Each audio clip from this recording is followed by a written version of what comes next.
Hello, everybody, and welcome to the show. I'm your host, Jack Canfield, and with me today is Trish Ahjel Roberts, the founder of the Mind-Blowing Happiness Organization. Now, Trish is also a self-actualization coach, a happiness expert, and the author of 3 self-help books: the ebook, Mind-Blowing Happiness, Guide to Self-Care, the self-help memoir, Thinking Outside the Chrysalis, A Black Woman's Guide to Spreading Her Wings, and the inspirational journal, 12 Steps to Mind-Blowing Happiness, a journal of insights, quotes, and questions to juice up your journey. Welcome to the show, Trish. Hi, Jack. It's my pleasure to be here. Glad to have you here. So, Mind-Blowing Happiness. I love that title. So tell our viewers just what is mind-blowing happiness and why it's so important. So mind-blowing happiness is really a term that I coined for self-actualization. And what that really means is living with passion and purpose and the realization of your fullest potential. It's interesting to me that it's actually so important that it's in our Declaration of Independence, right? The pursuit of happiness. But it's more important than just for us personally to be happy. It's really important for society, because when people are happy, they don't do bad things to each other, and we can really live together in a more joyful life. So I don't think anything is more important than happiness. Very cool. So what are the first steps to achieving mind-blowing happiness? So the first step is healing. That's really foundational. You have to make sure that you've worked through any trauma or abuse or dysfunction that you may have experienced in your life, really any hurt feelings that you have to kind of process. And then from there, the next step is recognizing and nurturing your spiritual self. So it doesn't mean that you have to be religious, but you should have a sense of your kind of spiritual identity. That's really important. And from there, the next step is connection. You know, we can't live as humans without being in community. So it's important to be connected, and then also to identify your authenticity and your sense of self-love, so that when you're in community, you can really be in there as your authentic self. Those are really foundational. Now, you've got 12 steps, and you've probably talked about a few of them here. What do you think, what would you say is the most important of all those steps? I got to tell you, the one that I get the most questions about is releasing anger. So the step is really around peacefulness.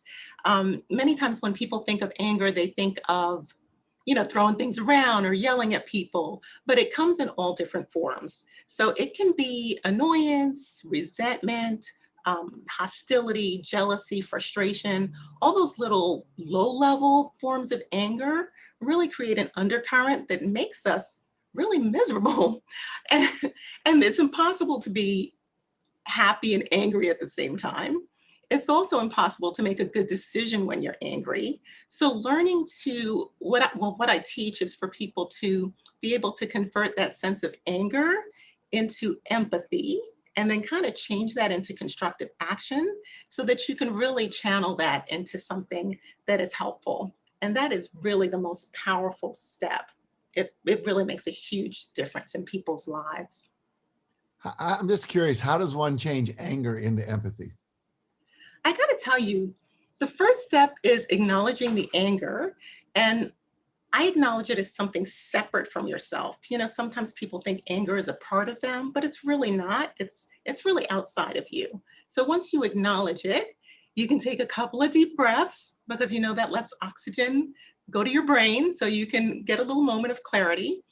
And from there, you really have to learn to use your imagination to ignite empathy. And that's something that I teach my clients to do.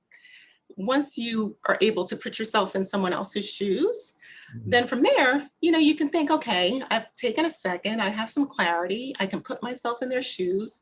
What can I do to change the situation that would actually be constructive? So that's how you move through the process.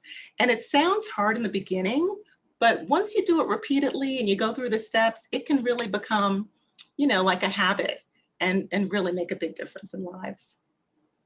Well, I don't know anyone who wouldn't want to be mind-blowingly happy.